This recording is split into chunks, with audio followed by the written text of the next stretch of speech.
অধিকাংশ ক্ষেত্রে মারে জড়ায় ধরে সন্তানরা সবাই বলে মা তোমারে অনেক ভালোবাসি, তোমারে অনেক আদর করি, কিন্তু সন্তান দুনিয়াতে এমন অনেক আছে জীবনে কোনোদিন বাবাকে বুকে জড়িয়ে ধরে এই কথা বলে নাই যে বাবা আপনারে খুব ভালোবাসি। আমাদের দেশে এই বাবা মা নিয়ে ওয়াজটা একতরফা হয়ে গেছে। সবাই ওয়াজ করতে করতে শুধু মায়ের কথা বলি, এমনভাবে উপস্থাপন করি দুনিয়ার সব মর্যাদা যেন মায়ের জন্য, বাবার জন্য মনে হয় কিছুই নাই। দুনিয়াতে কোরআন হাদিসের মধ্যে বাবা মা সম্পর্কে যত কথা আছে, অধিকাংশ জায়গায় বাবা আর মা দুইজনের কথা একসাথে আল্লাহ পাক বলেছেন। বাবা আর মা দুইজনের তুলনা করলে একজনের সম্মান বেশি, আরেকজনের সম্মান কম, কিন্তু সন্তানের জন্য বাবা মা কারো চাইতে কেউ কম না, দুইজনই সমান। হাদিসের মধ্যে রাসূল করিম সাল্লাল্লাহু আলাইহি সাল্লাম বলেছেন, তোমার বাবা হলো তোমার জন্য জান্নাতের মধ্যখানের দরজা। সুবহানাল্লাহ কইলেন না? বাবা দুনিয়াতে এমন একজন অসহায় মানুষ, সারা জীবন সন্তানের ভালোবাসার জন্য তিনি কাতরাইতে থাকে, কিন্তু কোনোদিন বাবার ভাগ্যে সন্তানের ভালোবাসা জোটে না। একটা বার সন্তানের মুখেই বাবা আপনারে ভালোবাসে এই কথাটা শুনলে তার জীবনের সব দুঃখ কষ্ট সে ভুলে যাবে। মারে সন্তান বেশি ভালোবাসে কেন? বলে মা আমারে কষ্ট করে লালন পালন করেছে, মা তোমারে কষ্ট করে লালন পালন করেছে, এই জন্য মায়েরে বেশি ভালোবাসো। আর বাবাকে তুমি জানো, মা তো শুধু তোমারে লালন পালন করেছে, আর বাবা তোমাকে তোমার মাকে দুইজন কি লালন পালন করেছে। কথা বলেন ঠিক কিনা? বাবারা বিলেন হয়ে থাকে কেন? ওই যে মায়ের কথা ঘরে সন্তানরা শুনে না, এই জন্য মা বলে রাখ তোর বাবা আসুক। বাবা আসলে বাবার কাছে বিচার দেয়, বাবা দেয় ধমক। এই যে বাবা ধমক দিল, ধমক দেওয়ার কারণে মা হয়ে যায় প্রিয় আর বাবা হয়ে যায় বিলেন, বাবারে পছন্দ করে না। মায়ের দুধ খেয়ে সে বড় হয়েছে, এই কথা তার মনে আছে, মা আমারে বুকের দুধ খাইয়ে বড় করেছেন, কিন্তু তুমি যে প্লেটের মধ্যে ভাত নিয়ে বসছো, ইলিশ মাছের টুকরা আর গরুর গোস্তের টুকরা প্লেটে নিয়ে বসছো, ওই ইলিশ মাছের টুকরা আর গরুর গোস্তের টুকরার মধ্যে তোমার বাবার শরীরের রক্ত আর ঘাম আছে যেটা তুমি দেখতে পাও না। কথা ঠিক কিনা বলেন? বাবারা সবসময় এইভাবেই লাঞ্ছিত হয়। বিশেষ করে একজন প্রবাসী বাবা যে 20-25 বছর বিদেশ থাকে, ওই লোকটার জীবন যৌবন বলতে আর কি আছে বলেন? যে 20 বছর 25 বছর প্রবাসে কাটাইলো দেশের বাইরে, তার জীবন যৌবন সব গেল কার পিছনে? সন্তানের পিছনে। এরপরও ওই বাবা দেশে আসলে সন্তানের ভালোবাসা পায় না। প্রিয় ভাইয়েরা লক্ষ্য রাখবেন, বাবা হচ্ছে মোমবাতির মতো। মোমবাতি যখন মানুষে ধরায়, মোমবাতির আলোতে চতুর্পাশ আলোকিত হয়ে যায়, কিন্তু তিলে তিলে মোমবাতি পুরে পুরে নিঃশেষ হয়ে যায়। বাবা হচ্ছে ওই মোমবাতির মতো যে তার নিজের পরিশ্রম দিয়ে সমগ্র পরিবারকে আলোকিত করে আর বিনিময়ে নিজেকে তিলে তিলে তিলে তিলে শেষ করে দেয়।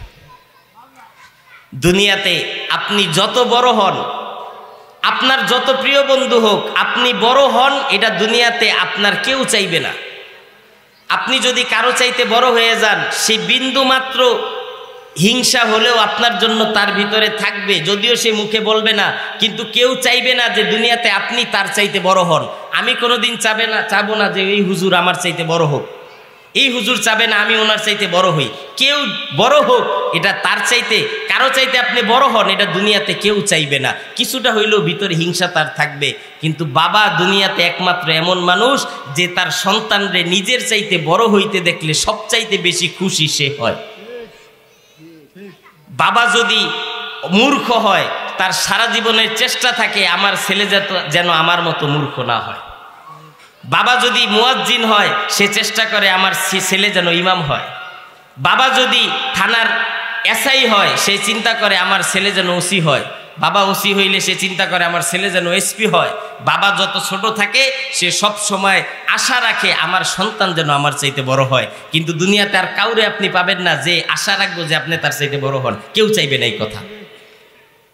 বাবারে আমরা চিনি নাই। মায়ের ওয়াজ করতে করতে বাবাকে আমরা বঞ্চিত করেছি, মাজলুম বানিয়েছি। এই জন্য বাবা মা যখন ঝগড়া লাগে, ছেলে মেয়ে দেখবেন সব মায়ের পক্ষে, বাবার পক্ষে কেউ থাকে না। মনে রাখবেন একটা কথা, বাবা মা যখন ঝগড়া লাগবে চুপ করে থাকবেন, কারো পক্ষে যাবেন না। যার পক্ষে যাবেন নিজের উপরে জাহান্নামকে ওয়াজিব করে নেবেন।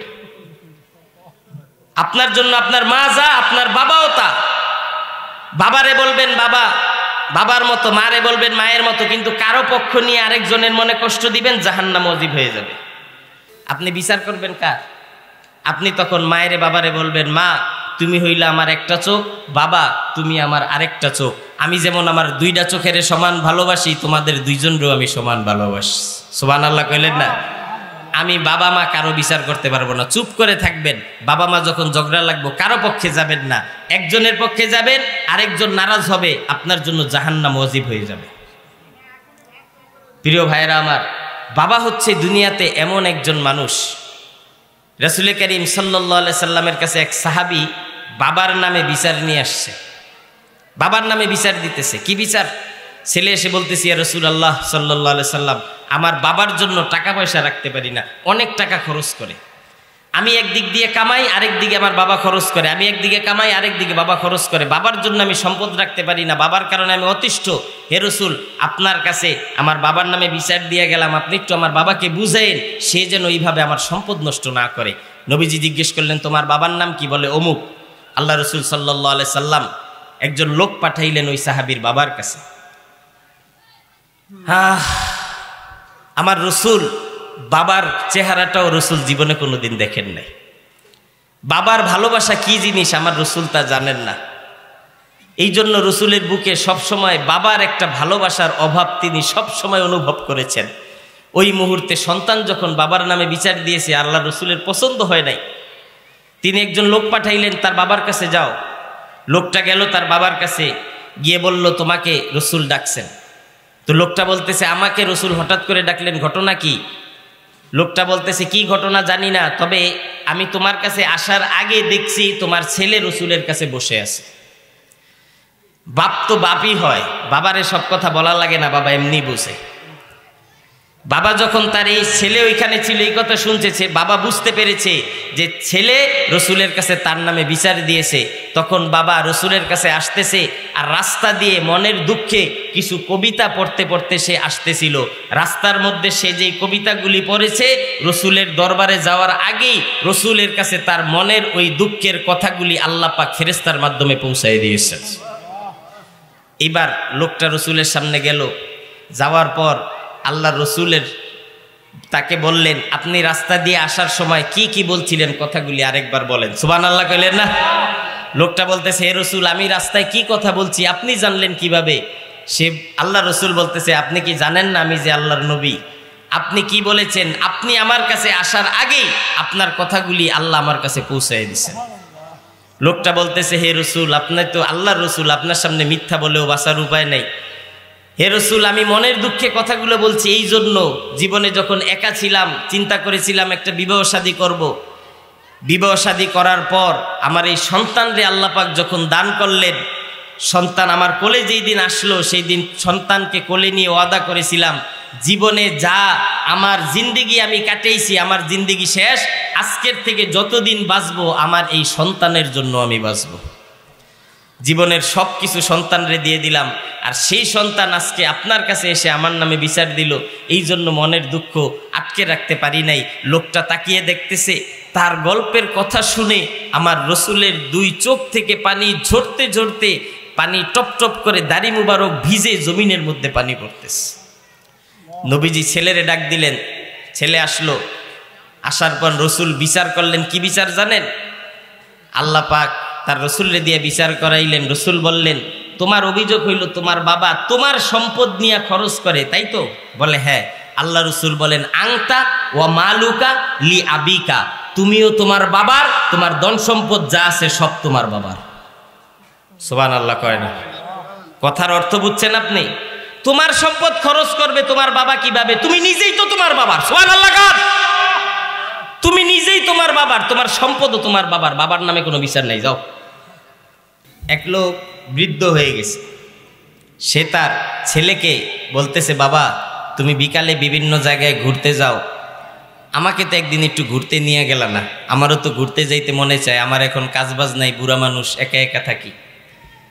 তো ছেলে একদিন সময় করে বিকালবেলায় তার বাবাকে ঘুরতে নিয়ে গেছে, বাবার হাতে ছোট্ট একটা ডায়েরি।